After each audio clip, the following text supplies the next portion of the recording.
En el Evangelio de San Marcos hemos venido contemplando inicialmente la misión apostólica. En el capítulo 3 aparece como la elección, la constitución del grupo de los 12, cuando Jesús los llama y los erige como comunidad. Y luego va como acompañando ese grupo de discípulos a Jesús. Y en el capítulo 6 contemplamos la semana pasada el envío del Señor a los discípulos en su primera misión apostólica.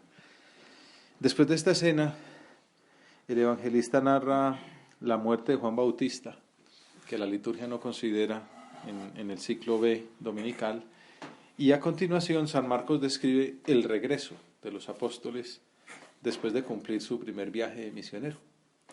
Los apóstoles, dice, volvieron a reunirse con Jesús y le contaron todo lo que habían hecho y enseñado. Nos imaginamos la escena. Se encuentran los discípulos contentos, tienen mucho para narrar, historias de exorcismos, de conversiones, de curaciones, de anécdotas que sucedieron, comentarios de la gente al escuchar el mensaje del reino. Le contaron todo lo que habían hecho y enseñado. Ya empiezan a tener práctica docente y como Jesús también enseñan, transmitiendo lo que le habían oído al maestro. Él les dijo, se ve que los vio cansados de un esfuerzo grande, apostólico, sin medios, ¿no? Entonces caminando, gritando, pues hablando en voz alta, de ciudad en ciudad, de casa en casa.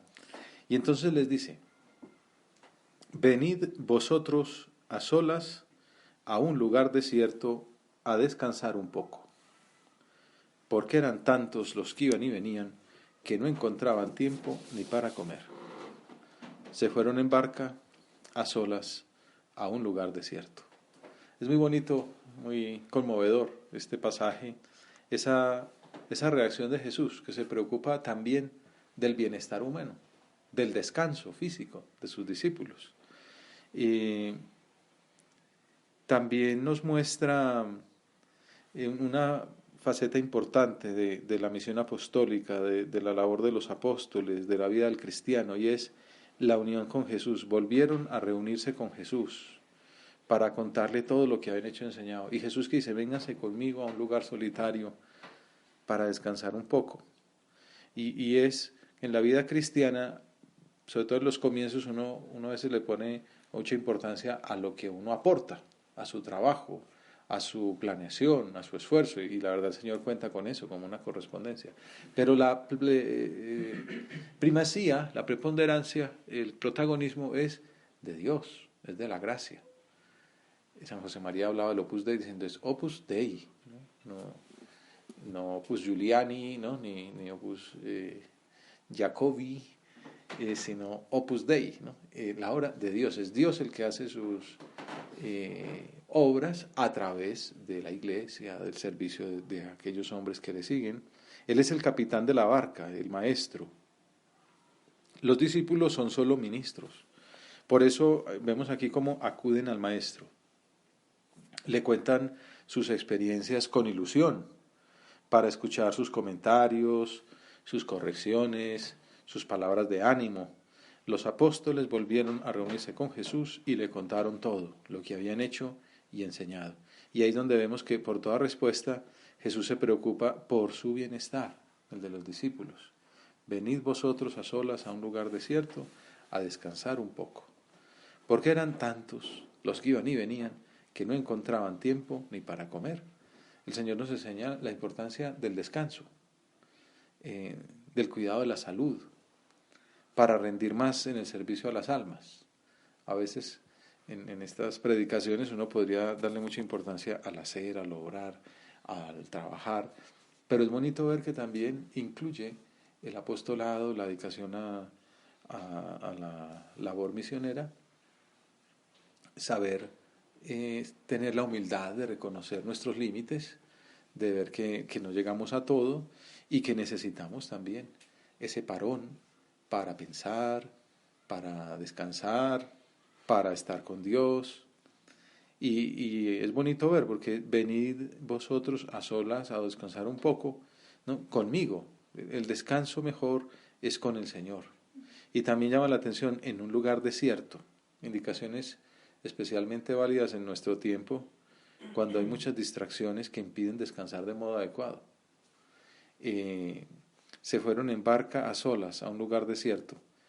Vacaciones, domingo, a veces no son del todo descanso porque no se termina de cortar con la vida cotidiana.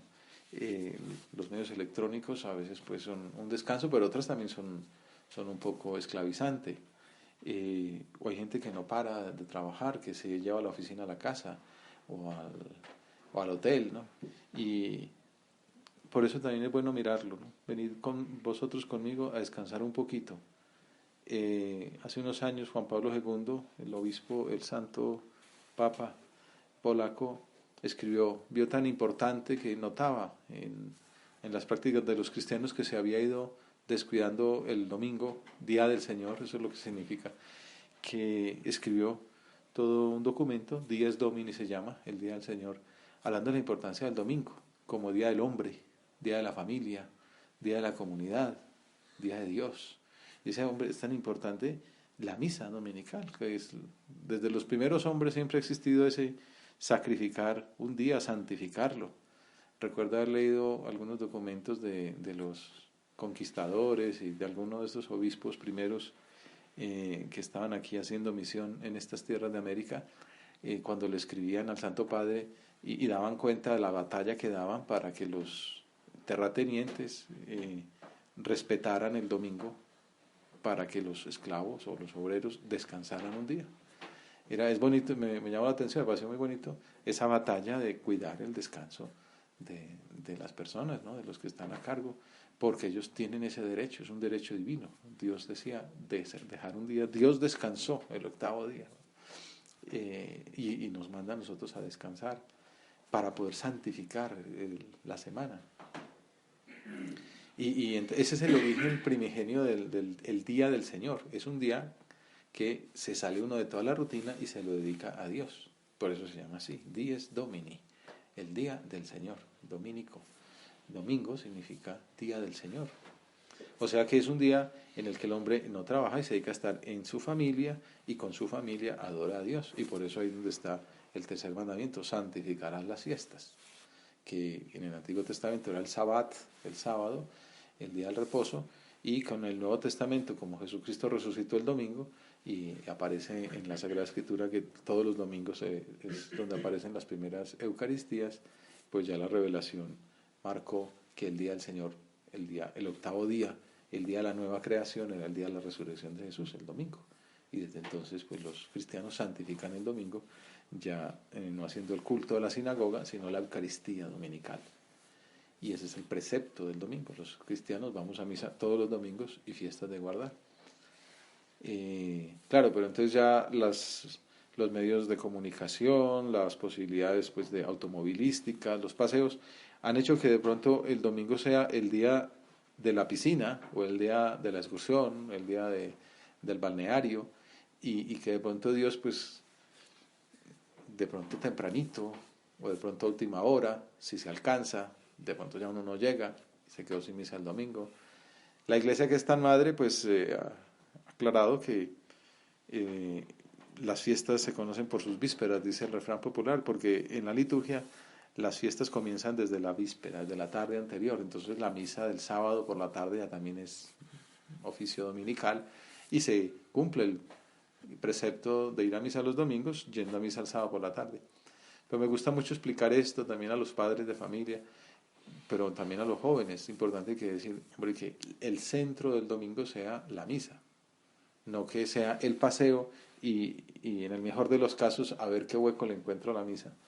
Vamos a decir, bueno, sí, vamos a ir a este sitio que es tan agradable, con clima caliente, hay una finca que me prestan, pero ¿a qué hora es la misa? Tampoco que diga a 6 de la mañana el domingo, ¿no? Pues decir, bueno, pues vamos a misa de 12, después almorzamos, después venimos a la finca. O, bueno, puede ser que uno diga, no, vamos a misa el sábado, y entonces ya después de misa vamos a la casa, cenamos y todo el domingo como queda un poco lejos del pueblo, pues, pero que quede claro que en la planeación está en el centro de todo la misa, el día del Señor, la misa que santifica la semana, Dios que nos da una semana entera y nosotros le dedicamos una horita de esas tantas 24/7 que se la dedicamos al Señor. Bueno, es una manera de pensar también, ¿no? La importancia de la misa, la importancia de la vida en familia, porque a veces el papá o la mamá tienen mucho trabajo, la oficina, encargos, y llegan tarde, o se van temprano, los niños están dormidos. Bueno, es el momento de estar en casa. Si uno se descuida, el domingo está toda la mañana, desde las 6 hasta las 12 viendo la Premier y empata toda la tarde viendo la Liga Europea y de pronto saca pues para ver ahí al Huila contra el Tolima y entonces no hay tiempo de nada, ¿no? Entonces también el tiempo de la familia, el tiempo de los amigos, de visitar a un enfermo, a alguien que se le acaba de morir un pariente, a una persona más pobre o simplemente a un compañero para tener esos intercambios, ¿no? de familias, para ser apostolado.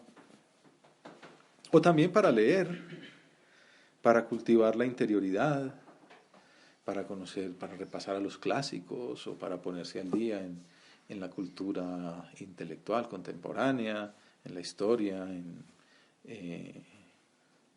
pues en los consejos de personas, biografías que le pueden ayudar a uno bastante, novelas bien escritas que le ayudan a uno a admirar la belleza o a simplemente descansar también. Hay tantas cosas para hacer, ¿no? Cultivar el sentido de la belleza, contemplar el arte, contemplar la naturaleza. El Papa Juan Pablo II, por ejemplo, le gustaba mucho subir a la montaña y decía que era un sitio muy bueno para hacer oración porque ahí se encontraba con Dios, Dios que había creado aquellas cosas tan hermosas. A veces a otros nos gusta salir en bicicleta y ir por esos senderos y ver esos paisajes tan bonitos, ¿no? Huir de la lluvia, contemplar el sol. Todo eso también es manera de encontrarse con Dios, de descansar, de estar a solas con Él en un lugar desierto. También el lugar desierto habla de un tema que es importante mencionar hoy día, es el recogimiento. A veces cuesta mucho recogerse, quedarse a solas. No se pone a estudiar y lo primero que prende es pues el radio, ¿no? La música. Pues de pronto para estudiar hace falta hoy día música y hay unas músicas muy buenas que ayudan a concentrarse mejor, ¿no? O al menos a aislar el ruido externo, o hay unas que ya más o menos hay todas incluso hay aplicaciones pues que ayudan a rendir con estudios neurológicos detrás y tal, pero que no sea pues poner ahí Radio 1 pues o alguno de ustedes o el reggaetón mientras uno está tratando de aprenderse pues ahí las definiciones de la metafísica o de estar resolviendo un problema de termodinámica, pues es más fácil concentrar todas las fuerzas, ¿no? El meterse de lleno, el recogerse, ¿no? Y también recogerse en sí mismo, ¿no? En su inteligencia, en su voluntad, en sus potencias, centrar la imaginación, poner fuerza en un punto. Hoy día eso es hasta uno de los consejos, charlas de esas de TED Talks y cosas de esas donde hablan de la importancia pues del mindfulness, ¿no? Y todas cosas, ¿no? Centrarse en una cosa, ¿no? Dejar de divagar o de dispersarse para poder avanzar. Hace falta concentración. Bueno, es lo que el Señor dice. Se fueron en barcas a solas a un lugar desierto, ¿no?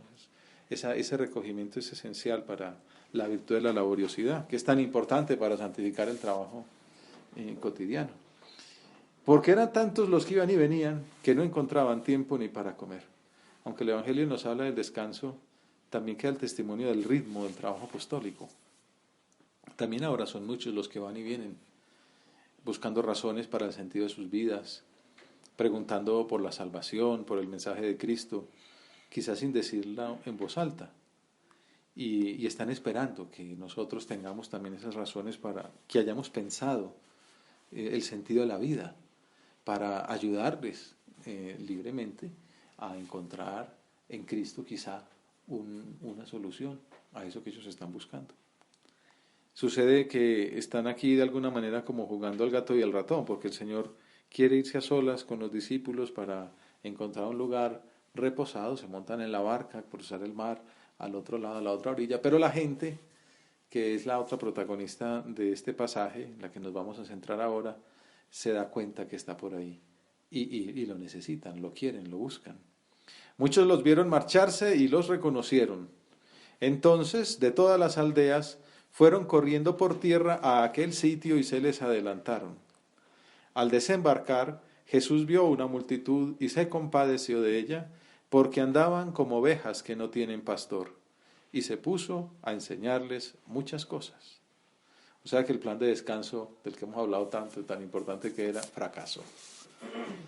Fracasó en beneficio de la atención de la muchedumbre. Este pasaje nos desvela una faceta central del corazón de Jesús, y es la misericordia infinita de la que el Papa habla tanto, ¿no? Ese corazón que se conmueve ante las necesidades ajenas, que le lleva a olvidarse de sus propias necesidades ante las carencias de los demás. El Papa Francisco, comentando este pasaje, primero dice que Jesús tuvo compasión de mucha gente. Es el amor de Jesús. Vio mucha gente como ovejas que no tenían pastor, desorientadas. Y decía que es lo mismo que pasa hoy. Hay mucha gente desorientada en nuestras ciudades, en nuestros países, mucha gente. Los índices de suicidio, ¿no? A veces marca eso en las sociedades más desarrolladas, curiosamente, pues no, andan como ovejas que no tienen pastor. Cuando Jesús vio a esta gente desorientada, se conmovió.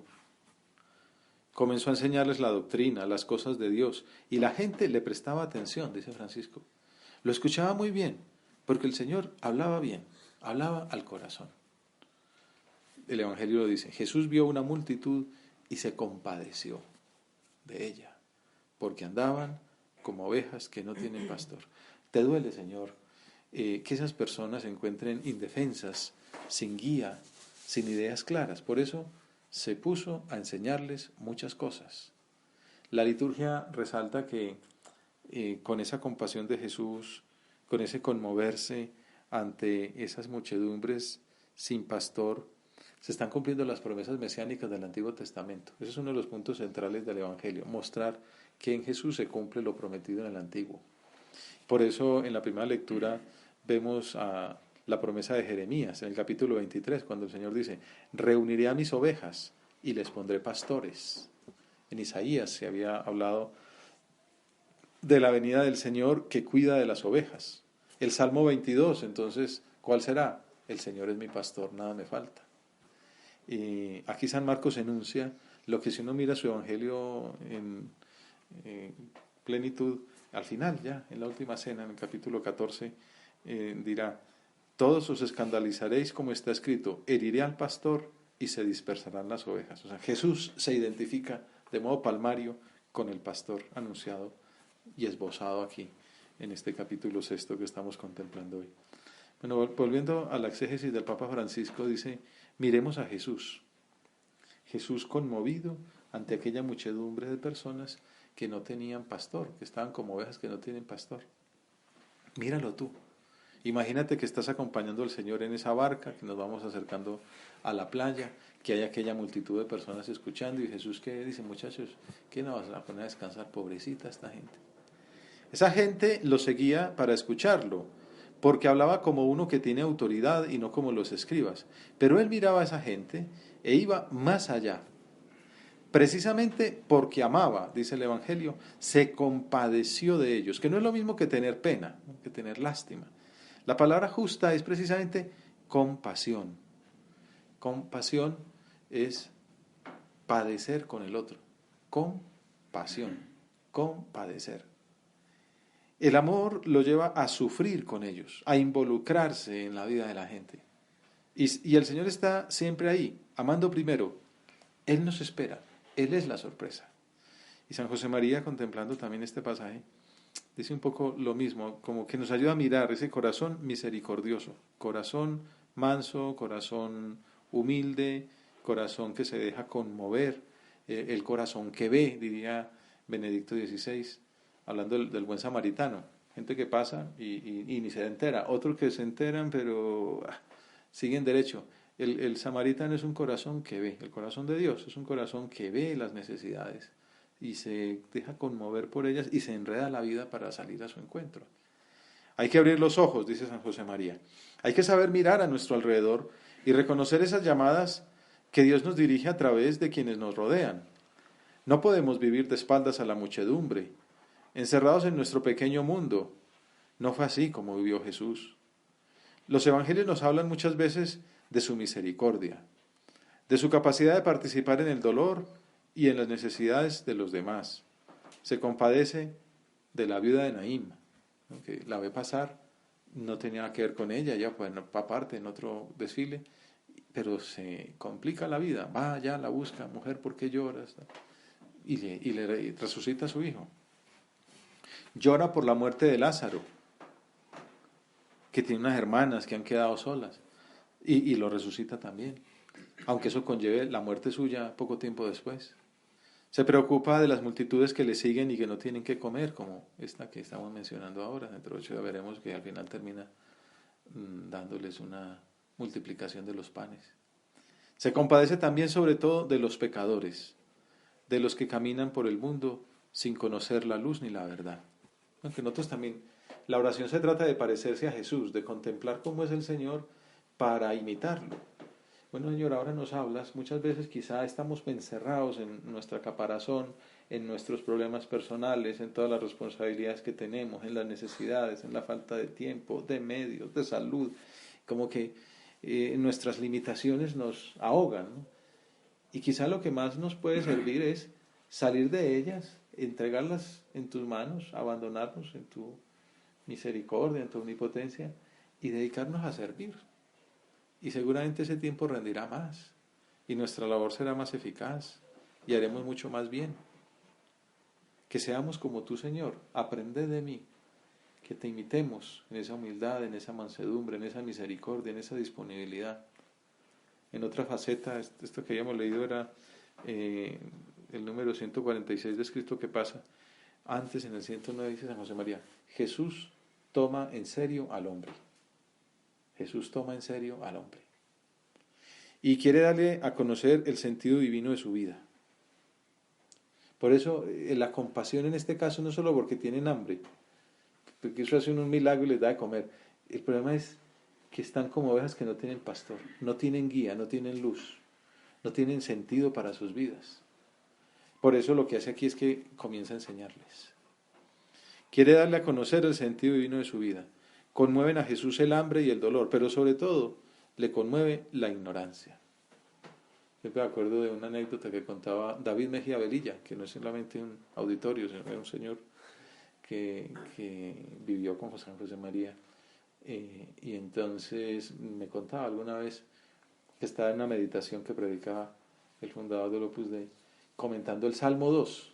¿Por qué se han amotinado las naciones y los pueblos planean cosas vanas? Quare fremerum gentes, et popule meditatis sunt inania. Y entonces decía San José María, ¿sabéis por qué, hijos míos? Por ignorancia.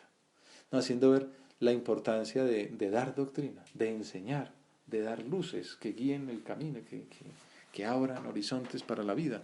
Jesús toma en serio al hombre.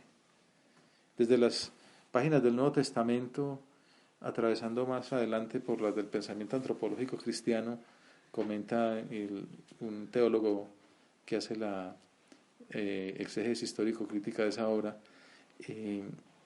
recalando en fin en toda la doctrina social de la Iglesia, esa convicción ha sido el fundamento e incentivo de muchas realidades culturales y sociales de amplísimas consecuencias.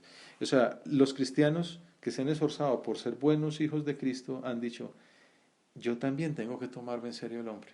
Yo también tengo que compadecerme por las personas que andan como ovejas sin pastor. Y por eso es tan importante tomar en serio las necesidades ajenas. Caer en la cuenta de que los demás esperan que les ayudemos, con principios doctrinales, pero sobre todo también con muchas iniciativas educativas, asistenciales, sanitarias. La Iglesia siempre se ha caracterizado por esas tres facetas, doctrina, caridad y culto. Y donde falta una de las tres, pues no es claramente bien la Iglesia, porque hay quien se dedica solamente al servicio social y entonces termina siendo una ONG, una Cruz Roja. Hay quien se dedica solo a rezar y dice, oye, pero con tus rezos no calmo el hambre, ¿no? O quien se dedica solo a enseñar y no reza. Entonces, van de la mano las tres cosas: liturgia, diaconía y querigma.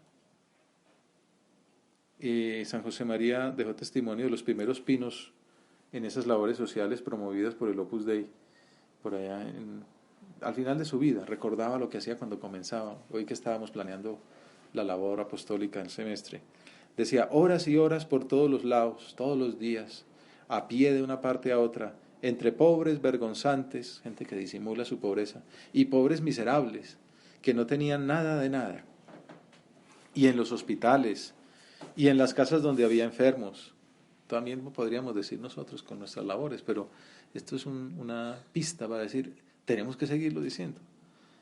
Y la fortaleza humana de la obra han sido los enfermos de los hospitales de Madrid, los más miserables, los que vivían en sus casas perdida hasta la última esperanza humana, los más ignorantes de aquellas barriadas extremas, porque se les daba catequesis, porque se les hacía visitas, se les llevaba comida, se les llevaba amor. San Gregorio Nacianceno muestra que esto es una tradición de la Iglesia de toda la vida. Tenemos que servir a Cristo, y a Cristo lo servimos en los más necesitados, en los pobres, en los enfermos, en los ignorantes.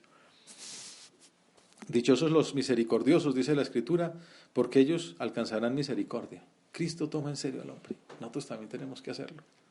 No es, por cierto, la misericordia una de las últimas bienaventuranzas, dice San Gregorio. Parte tu pan con el hambriento, hospeda a los pobres sin techo, y no dejes de hacerlo con jovialidad y presteza. De manera que cuando hacemos el bien hemos de hacerlo no tristes, sino con alegría.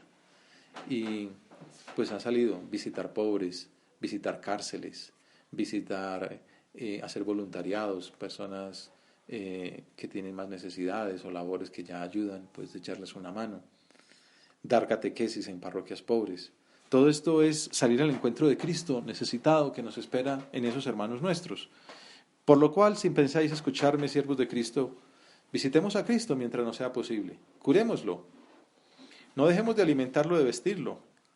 Acojamos y honremos a Cristo, no en la mesa solamente como algunos, no con ungüentos como María, ni con el sepulcro como José de Arimatea, ni con lo necesario para la sepultura como aquel mediocre amigo, Nicodemo, ni en fin con oro, incienso y mirra como los magos, sino que, puesto que el Señor de todas las cosas lo que quiere es misericordia y no sacrificio, presentémosle esa misericordia, esa compasión, mediante la solicitud con los pobres y humillados, de modo que cuando nos vayamos de aquí, nos reciban en los eternos tabernáculos.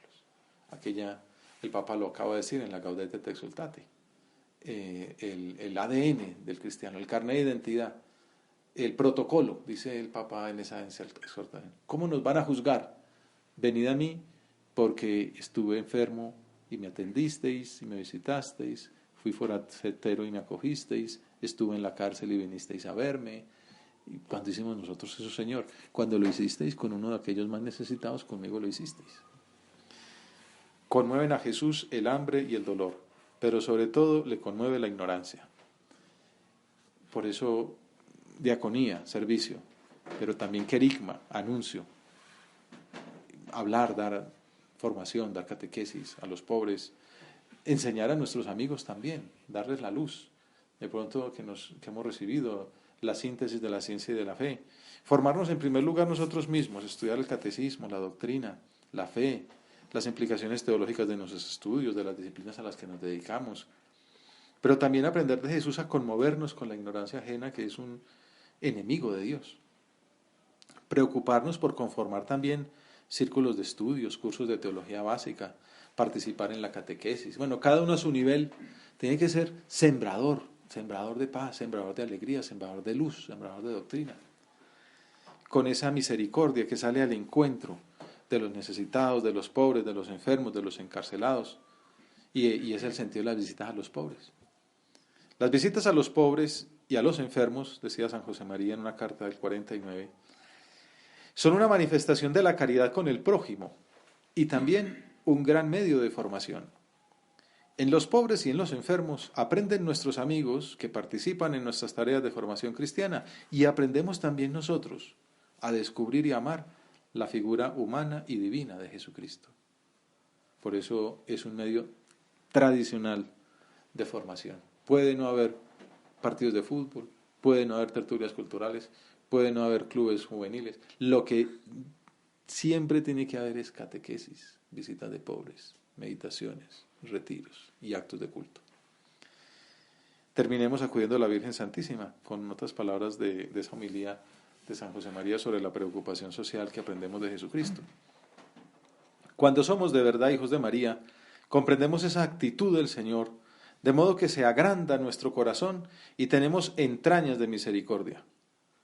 Nos duelen entonces, cuando somos de verdad hijos de María, los sufrimientos, las miserias, las equivocaciones, la soledad, la angustia, el dolor de los otros hombres, nuestros hermanos, y sentimos la urgencia de ayudarles en sus necesidades y de hablarles de Dios, para que sepan tratarle como hijos y puedan conocer las delicadezas maternales de María.